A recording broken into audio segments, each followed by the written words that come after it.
Dear students, in the series of society lectures for CAPF paper 2, here I am beginning officially now with the topics of the routine. The first topic, salient features of Indian society and diversity of India for day 2. We have discussed the previous year questions in session 1. This is the session 2, and we will see what are the salient features of Indian society. We will understand through examples, through various case studies, and we will see how India is diverse and why any specific feature is the salient feature of Indian society. तो चलो at first हम समझते हैं कि ये salient feature क्या है, क्या मतलब है सैलिएंट फीचर का। इसका मतलब है कि ऐसे फीचर्स या ऐसे ट्रेट्स, ऐसे कैरेक्टरिस्टिक्स जिसकी वजह से इंडिया को यूनिक माना जाता है, बहुत ही एक स्पेशल आइडेंटिटी है जिस फीचर की वजह से, तो वो जो है सैलिएंट फीचर्स होते हैं। तो जैसे अगर हम इंडिया में बात करें तो बहुत सारे लैंग्वेजेस हैं, उस लैंग्वेजेस के डायलेक्ट्स हैं, डायलेक्ट्स के भी सब डायलेक्ट्स होते हैं। तो ये जो थाउजेंड्स ऑफ लैंग्वेजेस इंडिया में बोले जाते हैं, तो उसकी वजह से इंडिया एक मल्टीलिंगुअल सोसाइटी है, तो वो एक साइलेंट फीचर हो गया। उसी तरीके से बहुत सारे रिलीजन एक साथ रहते हैं, तो जितने भी मेजर रिलीजन ऑफ वर्ल्ड हो सकता है वो लगभग सारे रिलीजन्स यहाँ पर अवेलेबल हैं। बहुत ही यूनिक फीचर है, साइलेंट फीचर है ना। यहाँ पर जैसे हम जानते हैं कि जो इंडिया का एक फिलॉसफिकल मैसेज भी रहा है वर्ल्ड के लिए, वो है वसुधैव कुटुंबकम, that is the world is one family. सारा संसार एक साथ समाहित है, सारे संसार के लोग एक दूसरे के भाई बंधु हैं और पूरा विश्व एक समाज है। The world is one family, है ना, एक परिवार है। तो ये मोटिव है जिसकी वजह से जो है यहाँ पर इंडिया में बहुत सारे डिफरेंट आइडेंटिटीज़ एक साथ खुशी खुशी बिना कोई कन्फ्लिक्ट के मिलियंस ऑफ ईयर्स से यहाँ पे रह रहे हैं। हम जानते हैं कि जो वर्ल्ड में कल्चर्स डेवलप हुए, सिविलाइजेशंस डेवलप हुए, उनमें से एक सिविलाइजेशन इंडिया में भी डेवलप हुआ, that is Indus valley civilization. और सिंस टाइम इमेमोरियल यहाँ पर जो है डिफरेंट आइडेंटिटी के लोग, डिफरेंट कल्चर्स के लोग, डिफरेंट लैंग्वेज बोलने वाले लोग जो है एक साथ रह रहे हैं। That is what give a unique identity, the salient features to the India's identity. ठीक है, तो इस तरीके से आई होप कि समझ में आ गया होगा कि साइलेंट फीचर्स हम किन चीज़ों पे बात करने वाले हैं। और इसको हमने जो है डिवाइड किया है डिफरेंट हेड्स में, जो कि यहाँ पर विजिबल है स्क्रीन पे। ऑब्वियसली चलो इसको कोई एक अच्छे से कलर के साथ मार्क करते हैं पूरे सेशन को। Let's take this colour. हाँ, नहीं आया, एक मिनट। ठीक है, ठीक है। तो जैसे हम बात कर रहे हैं डाइवर्सिटी है इंडिया का, तो डाइवर्सिटी में क्या क्या चीज़ें हैं। बहुत सारे लैंग्वेज बोले जाते हैं, उसकी वजह से मल्टीलिंगुअल सोसाइटी है। बहुत सारे इथनिसिटी यहाँ पाया जाता है, multi ethnic society, multi caste society, multi religious society. तो ये तो डाइवर्सिटी हो गया। उसी तरीके से जो सैलिएंट फीचर का एक पार्ट है वो है social structure, family system. Generally जो है इंडियन सब कॉन्टिनेंट में ही फैमिली सिस्टम इस तरीके का पाया जाता है। बाहर के यूरोपियन कंट्रीज़ या वेस्टर्न अमेरिकन कंट्रीज़ वगैरह जो है वहाँ पे इस तरीके का फैमिली सिस्टम नहीं है, या तो न्यूक्लियर फैमिली है या फैमिली का एग्जिस्टेंस नहीं है। ट्राइबल सोसाइटी है इंडिया, तो सोशल स्ट्रक्चर में कास्ट सिस्टम है, ट्राइबल सोसाइटी है और फैमिली सिस्टम है। हम इसके बारे में डिटेल में बात करेंगे। उसी तरीके से अगर हम कल्चरल वैल्यूज़ की बात करें, इंडिया में कल्चर जो है बहुत ज़्यादा प्राइमेसी रखता है, बहुत ज़्यादा वैल्यू रखता है। तो रिलीजियस वैल्यूज़ हैं, स्पिरिचुअलिटी है, बहुत सारी फ़िलासफ़ीज़ हैं जो अलग अलग तरीके से हम पढ़ते हैं, सुनते हैं। ठीक है, तो हम इन चीज़ों पे भी बात करेंगे। उसी तरीके से इंडिविजुअलिज्म और कलेक्टिविज्म दोनों हैं कि हम खुद के एस्पिरेशंस भी फुलफ़िल करना चाहते हैं और समाज के एस्पिरेशंस भी अपने कंट्रीब्यूशन से फुलफ़िल करना चाहते हैं। साथ साथ ही ट्रेडिशनलिज्म और मॉडर्निज्म एक साथ चलता है। जैसे कि कोई इंसान मान लो कि इसरो में काम करता है, जो कि बहुत ही ज़्यादा साइंटिफिक वैल्यूज़ को अपहोल्ड करने वाला इंस्टीट्यूशन है। एट द सेम टाइम ही और she believes in the existence of super natural power as well.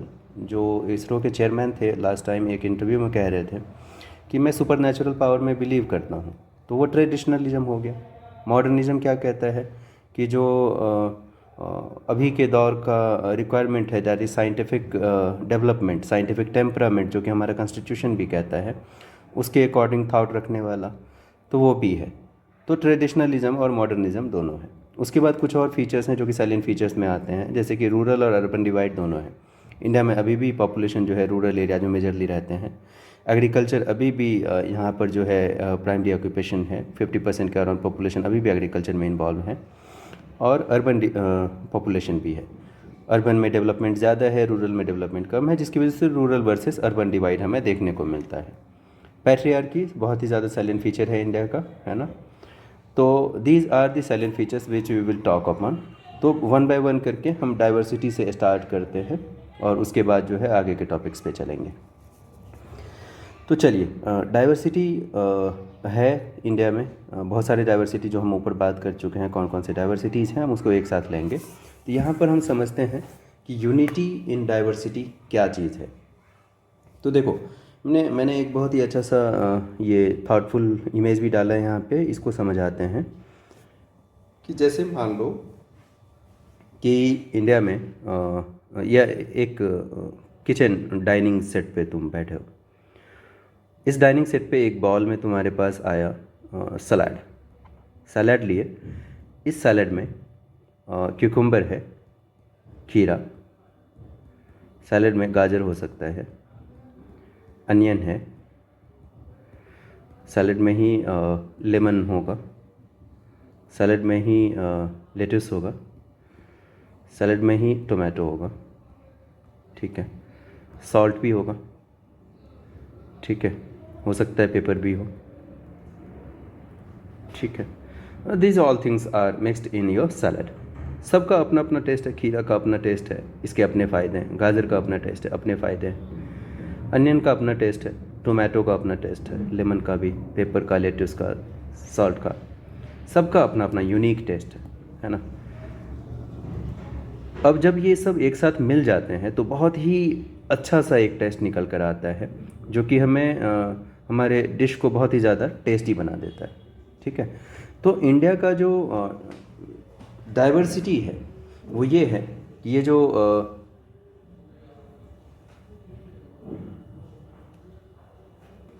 जो खीरा है, गाजर है, अनियन है, टोमेटो है, लेमन है, पेपर है, ये सारे इंडिविजुअल आइडेंटिटी है जो कि डाइवर्स है, ठीक है।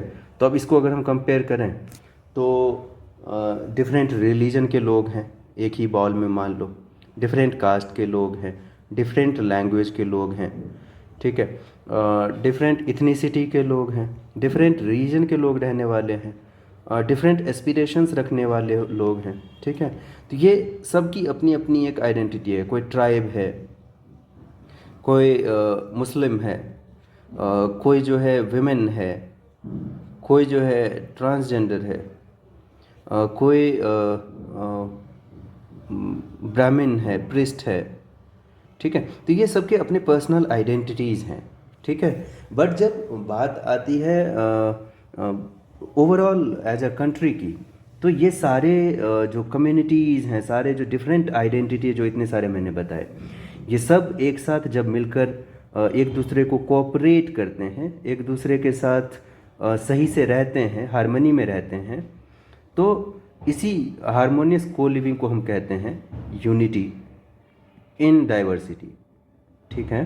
ये डाइवर्सिटी भी है बट ये यूनाइट होके भी रहते हैं। इसका सबसे अच्छा एग्जांपल हम समझ सकते हैं कि जैसे फ्रीडम स्ट्रगल के टाइम पे जब स्पेशली आफ्टर गांधी जी, कि सारे पंथ के लोग, सारे समाज के लोग, सारे अलग अलग अवधारणाओं वाले लोग एक साथ आए और समाज को बांधकर अंग्रेज़ों के खिलाफ लड़ाई की। The freedom struggle could be successful just because people got United, specially after 1905 and till 1947। ठीक है, ये जो रिलीजियस रीयूनिफिकेशन या आइडेंटिटी बेस्ड रीयूनिफिकेशन था इंडिया का, उसका बहुत बड़ा रोल रहा इंडिया को एक स्ट्रगल फेज से बाहर निकाल कर इंडिपेंडेंस तक ले जाने में। ठीक है, तो वो जो यूनिक टेस्ट सलाद का निकल के आया वो वही है, फ्रीडम, स्ट्रगल और इंडिपेंडेंस। ठीक है, तो ये चीज़ आई होप कि समझ में आ गया कि यूनिटी एंड डाइवर्सिटी क्या होता है। इसको एक बार पढ़िए, ये सारे जो लाइंस लिखे हुए हैं, these are all my in my own language, not copied from anywhere, so you can just read all these. वही चीज़ें जो बोला है मैंने वही समझाया हुआ है। So this is unity in diversity. अब इसके बाद क्या क्या एस्पेक्ट्स हैं जो बताते हैं कि हाँ यूनिटी इन डाइवर्सिटी एग्जिस्ट करता है इंडिया में। तो जैसे harmonious cohabitation of different religion, हम जानते हैं हिंदुइज्म यहाँ पे 81% पॉपुलेशन है, 13% के अराउंड जो है मुस्लिम्स हैं, क्रिश्चियंस 2.4% एंड डिफरेंट रिलीजन्स यहाँ पर है। और ये जो है एक साथ रह रहे हैं, आज से नहीं, जो सिविलाइजेशंस डेवलप हुए तब से एक साथ रह रहे हैं। बुद्धिज़्म बाद में आया, जैनिज़्म बाद में आया, इस्लाम, जैनिज़्म, बुद्धिज़्म लगभग एक साथ, क्रिश्चियनिटी बहुत पहले से एग्जिस्टिंग, हिंदुइज्म बहुत ही पहले से existing, Sikhism latest religion, but ये भी तो काफ़ी साल से एक साथ रहते आए हैं, एटलीस्ट 500 ईयर्स। अगर सिखिज़्म की बात करें लेटेस्ट, तो 500 ईयर्स एक साथ रहते आ रहे हैं। कुछ कुछ इंस्टेंसेस ऑफ कन्फ्लिक्ट हैं, but at least society is harmonious. So ये बताता है कि डाइवर्स तो है, डिफरेंट रिलीजन है, but at the same time साथ में यूनिटी भी है। उसके बाद डिफरेंट रेसेस हैं, कॉकोसाइड, मोंगलाइट, नेग्राइट। जैसे कि अगर कहें मोंगलाइट तो ये साउथ ईस्ट एशियन रेसेस जो हैं ये पाए जाते हैं नॉर्थ ईस्टर्न स्टेट्स में, इनफैक्ट बिहार में, बंगाल वाले रीजन में मोंगलाइट, नेग्राइट भी पाए जाते हैं। आइलैंड टेरिटरी या पेरिफेरल पे कॉकोसाइड, सेंट्रल इंडिया या फिर नीचे वाले रीजन्स में, है ना। तो डिफरेंट रेसेस भी पाए जाते हैं, but despite having different races we have not seen major conflict on the basis of race. So this can be said कि different races के होते हुए भी unity है, and we all have been cooperating with each other. Linguistic diversity, different languages हैं but एक दूसरे के साथ cooperate करते हैं, एक साथ रहते हैं, जिसकी वजह से unity and diversity दिखता है। Thousands of languages हैं, not just one languages, और सभी जो है एक दूसरे का respect करते हैं और unified हैं। उसके बाद रीजनल वेरिएशन है, कहीं पर जो है पहाड़ है, कहीं पर जो है प्लेन है, कहीं पर जंगल है, कहीं पर जो है मरुस्थल है, कहीं पर जंगल डेजर्ट है, मरुस्थल। बट इन सब डिफरेंसेस के बाद भी इंडिया कहीं ना कहीं फ्लोरिश कर रहा है। जो प्लेन में लोग रह रहे हैं वो क्रॉप्स उगाकर या फिर ये कहो कि प्राइमरी एक्टिविटीज़ करके सपोर्ट करते हैं हिली एरियाज़ को। हिली एरियाज़ के इंडस्ट्रियल आउटपुट्स जो है हेल्पफुल होते हैं प्लेन के एरियाज़ के लिए, है ना। उसी तरीके से जो कोस्टल रीजन्स हैं वो अपने प्रोडक्टिविटी की वजह से, इंडस्ट्रियल डेवलपमेंट की वजह से सपोर्ट करते हैं जो बीमारू प्रदेश है, जो वीकर स्टेट्स हैं इकोनॉमिकली, उन सबको एम्प्लॉयमेंट के टर्म्स में या ये कहो कि इकोनॉमिक कंट्रीब्यूशन के टर्म्स में हेल्प करते हैं। तो ये एक दूसरे के साथ कोऑपरेशन भी तो है, रीजनल वेरिएशन के होते हुए भी एक दूसरे के साथ कोऑपरेशन एंड कोऑर्डिनेशन है, जिसको कि हम क्या कहते हैं, यूनिटी इन डाइवर्सिटी।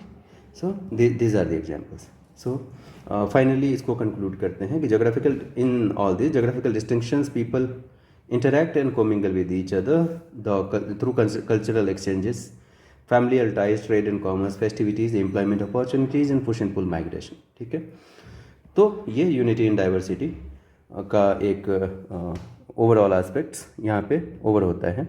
बट कुछ चैलेंजेस तो हैं ऑब्वियसली, जैसे कम्युनलिज्म। कम्युनलिज्म होता है रिलीजन या फिर कोई भी और आइडेंटिटी, रिलीजन हो सकता है, कास्ट हो सकता है, रीजन हो सकता है, इन सब को अगर पॉलिटिकल इन्फ्लुएंस के थ्रू इंसाइट कर दिया जाए तो इसकी वजह से क्या होगा, कम्युनलिज्म डेवलप होता है और वहाँ पे कन्फ्लिक्ट क्रिएट होता है। तो कम्युनलिज्म एक चैलेंज है, पढ़िए इसको क्या लिखा हुआ है। उसके बाद डिस्क्रिमिनेशन और मार्जिनलाइजेशन। यहाँ पे बहुत सारे कास्ट हैं, बहुत सारे रिलीजन हैं, बट कहीं ना कहीं डिस्क्रिमिनेशन कास्ट के फॉर्म में देखने को मिलता है। Marginalisation just because of religious identity वो देखने को मिलता है। बट ये कुछ जो है चैलेंजेस हैं, ये मेजर नहीं है। और इसी वजह से ये जस्ट बिकॉज ये मेजर नहीं है, जस्ट बिकॉज ये जो चैलेंजेज हैं बहुत हाई स्केल पे नहीं है, दैट्स वाई वी से यूनिटी इन डाइवर्सिटी। ठीक है, तो ये डिस्क्रिमिनेशन और मार्जिनलाइजेशन एग्जिस्ट करता है। ग्लोबलाइजेशन की वजह से हो ये रहा है कि जैसे पहले लोग कास्ट को प्रीफर करते थे, ग्लोबलाइजेशन की वजह से क्या हुआ कि डिफरेंट आइडेंटिटी जो बाहर के कंट्री से हमारे कंट्री में आए वो प्रिवेल करने लगा कास्ट आइडेंटिटी के ऊपर, रिलीजियस आइडेंटिटी के ऊपर। अब सभी लोग कॉरपोरेट में काम करने जाते हैं बिना कोई कास्ट और रिलीजन के आइडेंटिटी पे। तो उससे क्या हुआ कि जो प्रेफरेंस टू डिफरेंट आइडेंटिटीज़ था वो घटने लगा। तो ग्लोबलाइजेशन की वजह से जो डाइवर्सिटी था वो घटने लगा। ठीक है, तो डाइवर्सिटी घटने लगा तो ऑब्वियसली वो चैलेंज है डाइवर्सिटी को। इन्वायरमेंटल डैमेज, इसकी वजह से क्या होता है कि जैसे मान लो कोस्टल एरियाज़ में साइक्लोन आया, उसकी वजह से जो वहाँ पे कम्युनिटीज़ हैं वो डिस्प्लेस हो जाएंगे, फोर्सिबली उनको इवैक्यूएट करना पड़ेगा उनका एरिया। उसकी वजह से वो अपनी आइडेंटिटी को वहाँ छोड़कर नई जगह जो प्लेस होंगे, नई जगह जाएंगे, वहाँ पर उनका अपना एक पर्सनल आइडेंटिटी कहीं ना कहीं सप्रेस हो जाता है। जो वो कम्युनिटी में रह रहे थे वो कम्युनिटेरियन लिविंग जो है ख़त्म हो जाता है, इसकी वजह से डाइवर्सिटी लॉस होता है। तो ये हो गया इन्वायरमेंटल डैमेज, तो रीड इट। ठीक है, उसके बाद क्या प्रोविजंस ऐसे हैं जो कि यूनिटी इन डाइवर्सिटी को मेंटेन करने में हेल्प करता है।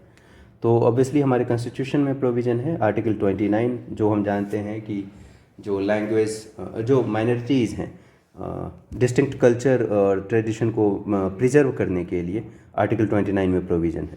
Article 15 non discrimination based on religion, race, caste, sex and place of birth को आइडेंटिफाई करता है, जिसकी वजह से डाइवर्सिटी बना रहेगा। Article 25 to 30 religious autonomy, religious freedom, sorry autonomy नहीं, right to freedom of religion. Schedule 8 में डिफरेंट लैंग्वेजेस को आइडेंटिफाई किया गया है, official languages of India 22 languages, और इसकी वजह से जो है लिंग्विस्टिक डाइवर्सिटी का जो एस्पिरेशन है वो फुलफिल होता है। तो ये तो कुछ कॉन्स्टिट्यूशनल प्रोविजंस हैं। उसी तरीके से जो कुछ गवर्नमेंट पॉलिसीज़ हैं, एक भारत श्रेष्ठ भारत इनिशिएटिव है, one nation one ration card, different migrants हो सकते हैं, डिफरेंट जगह से डिस्प्लेस होने वाले लोग हो सकते हैं, उनको ऑल ओवर इंडिया हेल्प मिल सके, इससे डाइवर्सिटी मेंटेन रहेगी। इंस्टीट्यूशंस कौन कौन से हैं जो कि इस चीज़ पे डाइवर्सिटी को मेंटेन करने पे वर्क करता है, तो वो है नेशनल कमीशन फॉर एससीज, national commission for STs, national commission for OBCs. ये सारे जो हैं डाइवर्सिटी को मेंटेन करने में, इनफैक्ट पर्सनल आइडेंटिटी को भी प्रिजर्व करने में हेल्प करते हैं। ट्राइफेड हो गया ट्राइबल आइडेंटिटी को अपहोल्ड करने में। तो ये कुछ इनिशिएटिव्स हैं जो कि यूनिटी इन डाइवर्सिटी से रिलेटेड है। इसको एक बार आप अच्छे से पढ़िए and you will be good enough prepared to write a good answer, diverse answer with a valid point. तो चलो, हम यूनिटी इन डाइवर्सिटी की बात कर लिए, multilingual society, multi ethnic society, caste की सोसाइटी, रिलीजियस सोसाइटी। अब अगले टॉपिक पे आते हैं, वो है सोशल स्ट्रक्चर। तो सोशल स्ट्रक्चर देखते हैं। हाँ, सोशल स्ट्रक्चर का मतलब क्या है? सोशल स्ट्रक्चर में कहने का क्या मतलब है? सोसाइटी का कोई स्ट्रक्चर है क्या? तो हाँ, हम जानते हैं कि जो इंडियन सोसाइटी है उसमें मेजरली हम बात करते हैं फैमिली के बारे में। सोसाइटी डिवाइडेड है फैमिली के लेवल पे। मैरिज एक स्पेशल फीचर है, उसी तरीके से किनशिप है। ठीक है, तो इन सब चीज़ों पे बात करेंगे। और ये सोसाइटी का स्ट्रक्चर है। ऑब्वियसली फैमिली है, जैसे कि इंडिविजुअल है, फैमिली है, वो बहुत सारे फैमिलीज़ मिलकर एक विलेज बनाते हैं, बहुत सारे फैमिलीज़ मिलकर एक सोसाइटी बनाते हैं। वो सोसाइटी एक साथ मिलकर जो है स्टेट बनाते हैं, स्टेट के बाद नेशन।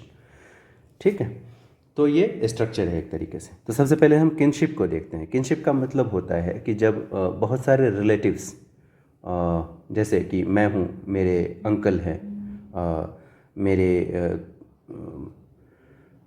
मैटरनल साइड से रिलेटिव्स हो सकते हैं, मेरे पैटर्नल साइड से रिलेटिव्स हो सकते हैं। तो इन सब का जो नेटवर्क है वो किनशिप कहलाता है। ठीक है, अब यहाँ पे दो चीज़ समझो। एक होता है जैसे ब्लड के फॉर्म में रिलेशन, और एक होता है एफिनिटी के फॉर्म में रिलेशन, जैसे कि you are there, you will get married to your spouse. तो इनके साथ जो तुम्हारा रिलेशन होगा वो एफिनिटी के बेसिस पे होगा, ना कि ब्लड के बेसिस पे, ठीक है। But you and your mother या फादर, इनसे जो रिलेशन है ये ब्लड के फॉर्म में है। तो दो तरीके का रिलेशन, एक ब्लड के फॉर्म में जिसको को कहते हैं सैंग्यूइन का मतलब ब्लड होता है, तो कंसैंग्यूइन रिलेशंस, ठीक है। और जो एफिनिटी के बेसिस पे है उसको एफिनिटी बेस्ड रिलेशंस कहते हैं। तो इन दोनों का जो मिक्सअप है ये किनशिप, डिफरेंट रिलेशंस वाला जो है स्ट्रक्चर है सोसाइटी में, ठीक है। तो ये किनशिप हो गया, ये इंडिया का साइलेंट फीचर है किनशिप। उसके बाद हम आते हैं मैरिज पे। मैरिज पे थोड़ा डिटेल में बात करते हैं क्योंकि अभी चल रहा है मैरिटल रेप वगैरह, और उस पर हम जो है डिटेल में बात करेंगे, ठीक है। It is an important social institution. Obviously marriage एक साइलेंट फीचर है इंडिया का, बिना मैरिज के जो है जान निकल जाती है लोगों की। शादी करने को कोई मना कर दे तो जैसे कोई अभिशाप हो गया वैसा हो जाता है। सो ठीक है, लेट्स अंडरस्टैंड। तो ट्रेडिशनली क्या है, अरेंज मैरिजेज होते थे। अपने कास्ट में शादी करेंगे, कास्ट एंडोगैमी, गोत्र एक्सोगैमी, सेम गोत्र में शादी नहीं करेंगे, और पॉलीगैमी, मल्टीपल मैरिजेस। तो ये ट्रेडिशनली या पहले के टाइम पे होता रहा है, ठीक है। उसके बाद जो है जब हम मॉडर्न मैरिजेस की बात करते हैं तो मॉडर्न मैरिज का मतलब ये है कि देखो, एक कन्फ्यूजन बार बार मन में आता होगा कि यार ये ट्रेडिशनलिज्म और मॉडर्निज्म है क्या। तो थोड़ा सा शॉर्ट में इसको बता देते हैं। ट्रेडिशनलिज्म का मतलब है कि जैसे मान लो मानव जो है सबसे पहले कैसे रह रहा था, एग्रीकल्चरिस्ट था, ठीक है। बेसिक नेसेसिटी जो अर्थ ने प्रोवाइड किए हैं, अर्थ को डायरेक्टली एक्सप्लॉइट करके जब इंसान जी रहा है तो वो ट्रेडिशनलिस्ट था। और जब ये ट्रेडिशनलिज्म पे थोड़ा सा लोगों ने अपना इन्वेंशन किया और लोग बढ़ने लगे इंडस्ट्रीज़ की तरफ, मैन्युफैक्चरिंग की तरफ, ठीक है। तो इन दो की वजह से क्या हुआ, लोगों के अंदर जो है नए तरह के एस्पिरेशंस आए कि ठीक है agriculture is okay but industries are more beneficial, manufacturing sectors are more beneficial. और इससे जो है लिविंग स्टैंडर्ड लोगों का बढ़ा। एक तो मशीन्स के inventions in day to day life की वजह से लोगों का जीवन सरल हो गया, आसान हो गया, और साथ ही साथ जो इकोनॉमिक एक्टिविटीज़ थे वो बहुत ही ज़्यादा आसान हो गया। तो लोगों के अंदर एस्पिरेशंस भी चेंज होके आए। तो लोगों के अंदर जब एस्पिरेशंस चेंज होके आए, लोगों का लिविंग स्टैंडर्ड बेहतर हुआ, लोगों ने और ज़्यादा आउटवर्डली सोचने की कोशिश की। तो जो डिफरेंट जेंडर्स भी हैं, जैसे कि women traditionally have been suppressed in society, but due to intervention of the modernism, new technologies, new industries, new companies, new avenue of knowledge and education, new avenue of skill development, तो इन सब की वजह से जो aspirations आए कि नहीं हमें भी जो है वर्कफोर्स में पार्टिसिपेट करना है, हमें भी जो है अपने राइट्स के ऊपर सोचने का मौका मिलना चाहिए। तो मैरिज का एक नया तरीका निकल कर आया कि नहीं हम लेट मैरिज करेंगे, पहले हमारा करियर प्रायोरिटी में होना चाहिए, ठीक है। उसी तरीके से लिव इन रिलेशनशिप, पहले हम अपने पार्टनर को जान लें, समझ लें, ताकि लाइफ में आगे दिक्कत ना हो। तो वैसे रिलेशनशिप, या फिर ये कहो कि लोगों के पास टाइम ही नहीं है मैरिटल बॉन्ड में जाने का, तो for the time being people try to understand each other and live in relationship. Same sex marriages evolve form of marriage है। बहुत सारे लोग जिनका थॉट प्रोसेस सेम है या फिर एफिनिटी टुवर्ड्स सेम जेंडर है, सेम सेक्स है, वो जो है सेम सेक्स मैरिज में इन्वॉल्व हो रहे हैं। तो ये नए नए फॉर्म ऑफ मैरिजेज हैं, ठीक है। अब ये जो शिफ्ट इन मैरिटल पैटर्न है, मैरिज पैटर्न है, उसके पीछे का रीज़न क्या है? अ शिफ्ट इन वैल्यूज़। मैंने बताया कि मॉडर्निज्म बेस्ड ऑन बेसिकली कहो कि इकोनॉमिक पुश है, या ये कहो कि जो इकोनॉमिक एस्पिरेशंस है वर्ल्ड लेवल पे वो बदला इंडस्ट्रियल रिवॉल्यूशन के बाद। और वो जो चेंजेज आए उसने जो है इंसान को नई तरीके से सोचने के लिए मजबूर किया। मॉडर्न एजुकेशन, तो फ्रीडम, इक्वालिटी, ऑटोनॉमी, इंडिविजुअलिटी, ये सारी चीज़ें निकल कर आई। लिव इन रिलेशनशिप जो कि हम बात कर चुके हैं। तो वैल्यूज़ बदले ड्यू टू मॉडर्नाइजेशन, और उस वैल्यूज़ के बदलने की वजह से लोग जो है जो different modern form of marriages हैं उसको प्रीफर करने लगे, और उसकी वजह से जो है चेंज इन पैटर्न आया। उसके बाद बर्डन ऑफ ट्रेडिशन, ऑब्वियसली जो ट्रेडिशनल फैमिली है उसमें जो है अगर हम डिवीजन ऑफ लेबर देखें, काम कौन कितना ज़्यादा करता है, तो obviously women are entitled to all the household chores, to do all the household chores, जो कि सही नहीं है। तो ट्रेडिशनली यही होता रहा है।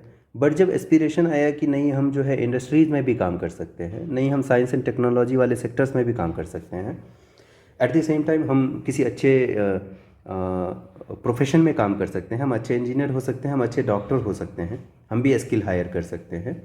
तो उसकी वजह से क्या हुआ कि जो ये ट्रेडिशनल एस्पेक्ट था फैमिली मैरिज का, तो वो जो है बर्डन हो गया एक तरीके से, और उसकी वजह से जो है मॉडर्न सोसाइटी में लोग जो है इस ट्रेडिशन से जो है आगे बढ़कर मॉडर्न वैल्यूज़ को प्रीफर करने लगे। ठीक है, तो इसको एक बार पढ़िए और बेहतर समझ में आएगा। इकोनॉमिक इंडिपेंडेंस की बात करें, ऑब्वियसली जब आपको एस्पिरेशंस, जब आपको अपॉर्चुनिटीज़ मिलेंगे तो आपको इकोनॉमिक इंडिपेंडेंस मिलेगा। आप मैरिज लेट करना चाहोगे, आप जो है मैरिज वैसे पार्टनर से करना चाहोगे जिसको कि आप समझ पाओ। तो पहले जो है अरेंज मैरिज होता था, अब जो है पहले पार्टनर्स एक दूसरे को समझते हैं और उसके बाद शादी करते हैं। तो इकोनॉमिक इंडिपेंडेंस भी जो है एक फैक्टर है जिसकी वजह से मैरिज का फॉर्म जो है चेंज हो रहा है। करियर एस्पिरेशंस हैं, ऑब्वियसली करियर एस्पिरेशंस डोमिनेट करता है ओवर मैरिज। और ब्लरिंग सोशल लाइंस, जो डिफरेंट कास्ट है, डिफरेंट आइडेंटिटी है, डिफरेंट रिलीजियस आइडेंटिटी हो सकता है, कास्ट आइडेंटिटी हो सकता है, ट्राइबल आइडेंटिटी हो सकता है। लोग ट्रेडिशनली ये सोच रहे थे कि हम अपने कास्ट में ही शादी करेंगे, बट अभी मॉडर्न सोसाइटी में जहाँ पर कि कॉरपोरेट कल्चर है, जहाँ पर लोग जो है सेम लेवल पे काम कर सकते हैं without having a background of different identity, तो उस केस में मैरिज जो है किसी भी आइडेंटिटी वाले लोग जो है, किसी भी आइडेंटिटी वाले लोग एक दूसरे के साथ, कोई भी आइडेंटिटी वाले लोग एक दूसरे के साथ मैरिज प्रीफर कर रहे हैं। जस्ट थॉट प्रोसेस अच्छा होना चाहिए, एक दूसरे के साथ कंपैटिबिलिटी सोचते हैं, एक दूसरे के साथ इंडिविजुअल आइडेंटिटी भी और कोमिंगलिंग आइडेंटिटी भी अगर फील कर पाते हैं तो शादी करते हैं। तो वो जो ब्लरिंग सोशल लाइन है कि कास्ट पे ही शादी करेंगे, रिलीजन में ही शादी करेंगे, वो ब्लर होता जा रहा है कहीं ना कहीं मॉडर्निज्म की वजह से, और इसकी वजह से जो मैरिज का फॉर्म है वो अब बदल रहा है। ठीक है, तो ये है reasons behind evolution of marriage का जो फॉर्म है। चलो अब थोड़ा सा हम सेम सेक्स मैरिज पे बात करते हैं। 2018 में एक जजमेंट आया था सुप्रीम कोर्ट का जिसमें कहा गया कि जो सेम सेक्स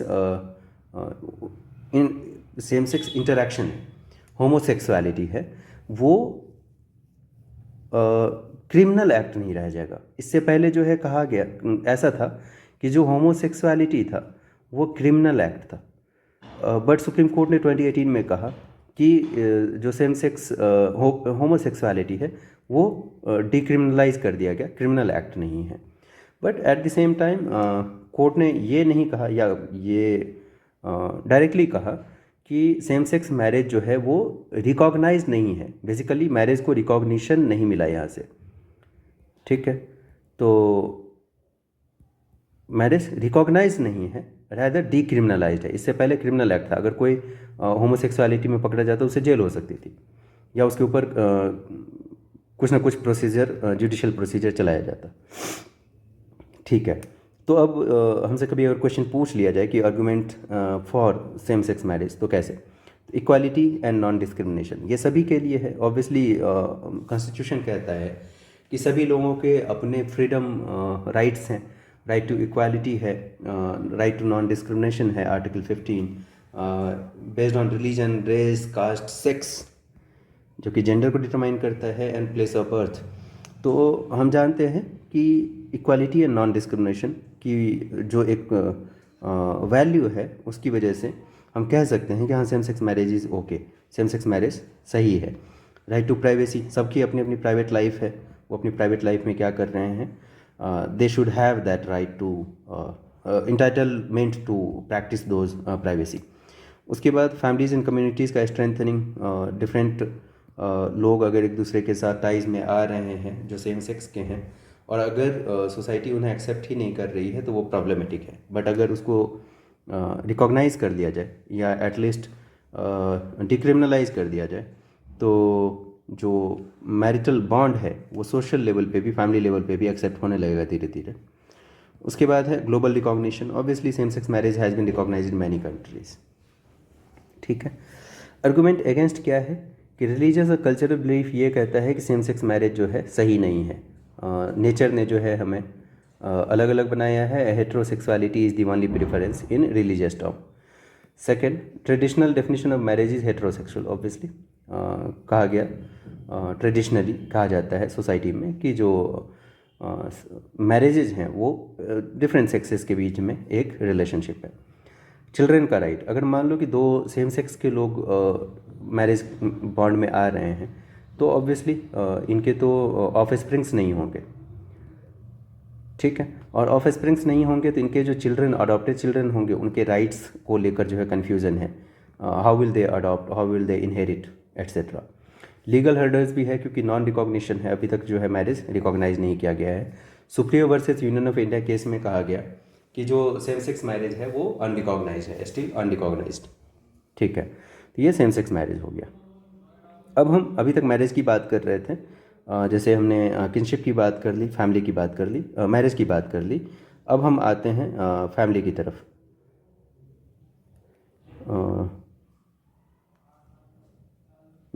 तो फैमिली की तरफ हम आते हैं। चलिए, family is a basic unit of society. Family एक ऐसा इंटरफेस है जहाँ पर कि अगर एक ऑफ स्प्रिंग का जन्म होता है, बच्चे का जन्म होता है, then in that scenario the child get exposed to the individuals of family at first, और वहाँ से ही उसका अपब्रिंगिंग स्टार्ट होता है। तो family basic unit of upbringing कह सकते हैं, basic and foremost interface for upbringing. ठीक है, तो इसके कुछ फंक्शंस हैं, फिजिकल फंक्शंस हैं। क्या कि बच्चों को सेफ फील हो, कंफर्टेबल इन्वायरमेंट मिले for growth and development, holistic development, holistic growth. ठीक है, तो ये जो है फिजिकल फंक्शन है फैमिली का। अगर फैमिली नहीं हो, हम जानते हैं बहुत सारे केस में जब ऑर्फन चाइल्ड का हरासमेंट सुनने को मिलता है, जहाँ पर कि सिंगल पेरेंट्स होते हैं, उनके स्ट्रगल सुनने को मिलता है ना। तो ये फिजिकल फंक्शन प्रोवाइड करती है फैमिली। उसके बाद socialisation, obviously teaching, transmitting values, attitudes and coping mechanism. कुछ गलती हुई तो उसका feedback, guidance, problem solving skill, ये सारी चीज़ें हम सीखते हैं फैमिली लेवल पे, तो ये सोशलाइजेशन कहलाता है। सोशलाइजेशन के लिए 2-3 इंस्टीट्यूशंस हैं, जैसे कि इंडिविजुअल लेवल पे हम कुछ सीखते हैं एक दूसरे से, फ्रेंड्स के साथ। फैमिली लेवल पे हम कुछ सीखते हैं, ये भी सोशलाइजेशन का पार्ट हुआ, यहाँ पर हम पढ़ रहे हैं अभी। इसके बाद इंस्टीट्यूशंस होते हैं, इंस्टीट्यूशंस में स्कूल हो सकता है, ये सोशलाइजेशन का पार्ट होता है। ठीक है, ये याद रखेंगे। उसके बाद functions of family, economic function है, obviously financial aid for members, monetary needs of society. ठीक है, इकोनॉमिक फंक्शन, जैसे हमारे पेरेंट्स हमें सपोर्ट करते हैं पढ़ाई लिखाई में, तो वो फैमिली सिस्टम का एक वैल्यू है। रिप्रोडक्टिव फंक्शन, ऑब्वियसली जो जन्म होता है बच्चों का, वो भी फैमिली का एक फंक्शन है। अब फैमिली स्ट्रक्चर क्या है, ये थोड़ा ध्यान से पढ़ना है, टेक्निकल है थोड़ा सा। फैमिली स्ट्रक्चर इन इंडिया, तो रेसिडेंस के बेसिस पे family structure, by local family. जैसे कि मान लो अभी ट्रेडिशनली क्या हो रहा है कि इंडिया में जो कपल्स होते हैं, जब एक मेल है एक फीमेल है, तो ट्रेडिशनली क्या है कि फीमेल जो है मेल के यहाँ आकर रहेंगी। बट जो बाय लोकल फैमिली है उसमें ये होता है कि अल्टरनेटिवली मेल मान लो 6 महीने जो है फीमेल के यहाँ रहेगा, और फीमेल जो है मेल के यहाँ 6 महीने रहेंगे, अल्टरनेटिवली 6-6 महीने का इंटरवल पे। तो उसको बाय लोकल फैमिली कहते हैं, जो कि बहुत ही रेयर इंस्टेंस है, कहीं देखने को नहीं मिलता, कुछ ट्राइब्स में ऐसा होता है। उसके बाद है मैट्री लोकल फैमिली, जहाँ पर कि husband resides with wife family. Generally कुछ पार्ट ऑफ साउथ इंडिया में ऐसा देखने को मिलता है। Patrilocal family, wife resides with husband family, तो ये सबसे ज़्यादा प्रिवेलेंट है। तो ये हो गया बेस्ड ऑन रेसिडेंस। एक है नियो लोकल फैमिली, कि अपना जो है नया घर दोनों पार्टनर मिलके बनाते हैं और वहाँ रहते हैं नई जगह पे, ना पेरेंट्स के यहाँ रहेंगे, ना हस्बैंड जो है अपने पेरेंट्स के यहाँ रहेंगे, ना वाइफ जो है अपने पेरेंट्स के यहाँ। ठीक है, तो ये नियो लोकल फैमिली, ये एक नया फॉर्म निकल के आता है। उसके बाद है डिसेंट के बेसिस में, तो patrilineal family, lineage and inheritance trace through the male line, father के बेसिस पे। ठीक है, तो पैट्रीलिनियल फैमिली, लीनिएज पैट्री मतलब फादर, लीनिएज मतलब लीनिएज। ठीक है, मैट्रीलिनियल फैमिली जहाँ पर कि लीनिएज और इनहेरिटेंस ट्रेस होगा फीमेल लाइन से, मदर की तरफ से। ठीक है, जैसे खासी ट्राइब है, मैट्रीलिनियल है। ठीक है, youngest daughter inherits property, child take mother's surname. ठीक है, तो ये जो कुछ भी लीनिएज और इनहेरिटेंस है ये मदर के साइड से डिसाइड होता है, और यहाँ पर जो लीनिएज और इनहेरिटेंस है वो फादर की साइड से डिसाइड होता है। तो ये दो चीज़ हो गया।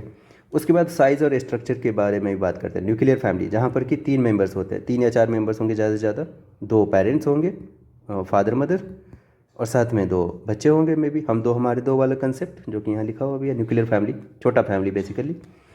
जॉइंट फैमिली में 2-3 जनरेशन के लोग एक साथ रहते हैं, जो कि साइलेंट फीचर है इंडियन सोसाइटी का। Nuclear family silent feature Indian society का नहीं है अभी तक भी। Joint family is the silent feature. उसके बाद लिव इन रिलेशनशिप, पार्टनर्स एक साथ रहते हैं विदाउट मैरिज, ये याद रखना है, विदाउट मैरिज। ठीक है, अब जैसे यूसीसी आ रहा है तो इसमें जो है लिव इन रिलेशनशिप को भी रजिस्टर करना पड़ेगा। स्टेप फैमिली बेसिकली जो लोग शादी किए, डिवोर्स हो गया लेकिन उनके बच्चे थे, अब दूसरी शादी करने पे जो बच्चे एक साथ रहते हैं उस फैमिली में स्टेप फैमिली सिस्टम हो गया ये। और सिंगल पेरेंट फैमिली जहाँ पर कि डिवोर्स हो गया किसी का या फिर विडोहुड है, तो उस केस में जो है जो फैमिली रह रही है एक साथ उसको सिंगल पेरेंट फैमिली कहेंगे। जो मेजर प्रीवेयरिंग है यही 2 है, न्यूक्लियर फैमिली और जॉइंट फैमिली। तो ये स्ट्रक्चर ऑफ फैमिली हो गया। और features of Indian joint family देखते हैं। पैट्रियार्कल स्ट्रक्चर है obviously, male takes all the major decision जो है वो मेल लेते हैं। ठीक है, तो पैट्रियार्कल स्ट्रक्चर है। हिरार्किकल स्ट्रक्चर ऑब्वियसली एज और जेंडर के बेसिस पे डिसाइड होता है। जेंडर में जैसे फीमेल लो स्टेटस दिया जाता है, डिसीजन मेकिंग में बहुत कम रोल होता है। और एज के बेसिस पे भी जो सीनियर मोस्ट मेंबर्स होते हैं एज के टर्म में वो जो है घर के मुखिया होते हैं एक तरीके से, है ना। कमेंसलिटी, एक साथ रहना, खाना एक साथ खाना, और ये जो है फीचर है इंडियन सोसाइटी का जॉइंट फैमिली का। Coparcenary joint ownership and inheritance of property, जो जितने लोग भी हैं मेंबर्स फैमिली में उनको जो है ओनरशिप मिलती है प्रॉपर्टी में, इनहेरिटेंस भी जो है लगभग सिमिलर मिलता है। कर्ताज अथॉरिटी, जो सीनियर मेंबर होंगे, सीनियर मोस्ट मेंबर वही डिसीजन मेकर होते हैं। ये जो वर्ड्स हैं ना लिखे हुए, इनको याद कर लेना। ये एग्जाम में जब लिखोगे तो एग्जामिनर को अच्छा लगता है, ये वर्ड्स याद कर लेना।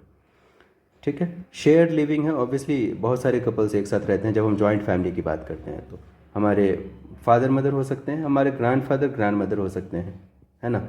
ये 2-3 जनरेशन एक साथ रहते हैं, मैं, यू एंड योर वाइफ, तो ये 3 जनरेशन हो गए।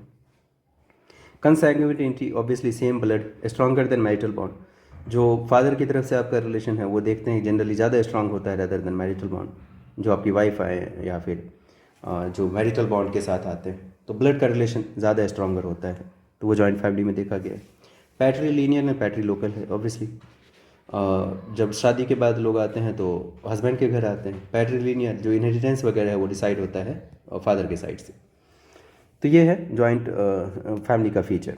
तो फाइनली इसको कंक्लूड करते हैं फैमिली सिस्टम को, और फिर दूसरे पार्ट में जो है थोड़ा और पढ़ेंगे डाइवर्सिटी, साइलेंट फीचर्स और डाइवर्सिटी के बारे में। Traditional Indian family structure is undergoing a significant transformation. This shift is driven by a multitude of social, economic and cultural factors leading to the rise of nuclear families and transformation of the traditional joint family system। ठीक है, यहाँ तक हम लोगों ने family पढ़ लिया। Let's social structure को हमने जो है कर लिया। Family system, caste system, tribal society पे और ज़्यादा हम पढ़ेंगे अभी। ठीक है, in next lecture we are going to discuss about cultural values और पैट्रियार्की वगैरह। ठीक है, so see you in another session. Thank you so much.